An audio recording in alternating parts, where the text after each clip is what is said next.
For number 4, guys, you were given a function g of x, which is equal to x squared minus 5, and you're supposed to find the values of x if g of x equals to 4. Now let's think about this.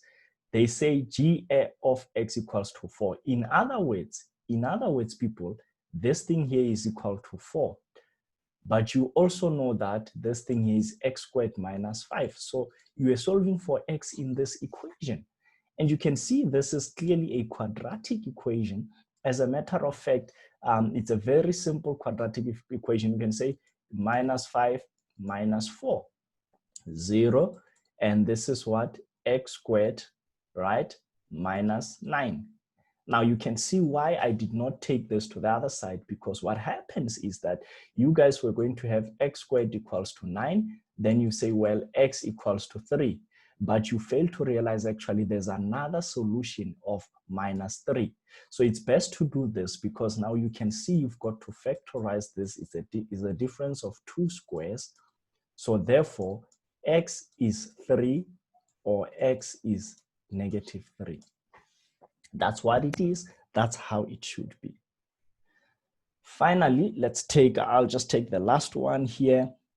You have g of x is 1 minus 5x. So basically 1 minus 5x is equal to x squared minus 5, right? This is C. I did A, now this one is C.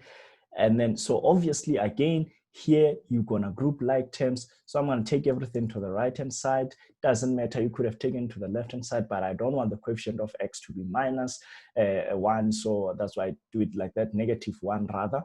So that's why I do this. So I'm gonna have 5x. Now minus 5 minus 1 is minus 6. So you can see again here that I've got to have x.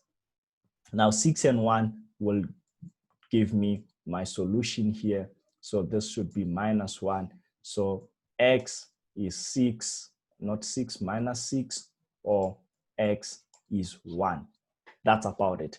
So you can always, of course, substitute and test which of your solutions work from what you are given. So guys, this is really all you had to do. Nothing stressful, nothing really hectic about this. Okay, now to continue with our discussion, I'm going to give you guys a task so that we study the linear function. Okay, so remember, I've told you that we will study the linear function. So I want you to do the following. I had said that the linear function has the form f of x is equal to mx plus c, or if you want to be consistent, you may say ax plus c. And we have established this far that this, sorry, this one is not c, but I used a q. So this is to just avoid stereotypes, to say to you guys, they can literally use any letter. It will not be C, it will not be Q. But we know that this thing represents the y-intercept. And here we know that A and M are actually the gradients.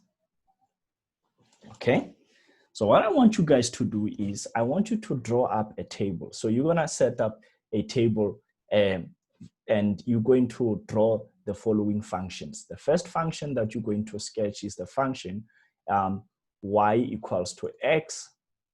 You're gonna then sketch the function y equals to 2x, the function y equals to 3x, and the function y is equal to half x, or x over 2 if you like, and the function y equals to a fifth of x. So what the table is just gonna look like this. Keep it simple. You're just gonna have something like this. So you're gonna have x values here, right? And you can just start from -3, -2, -1, 0, 1, 2, and at 3. That's okay.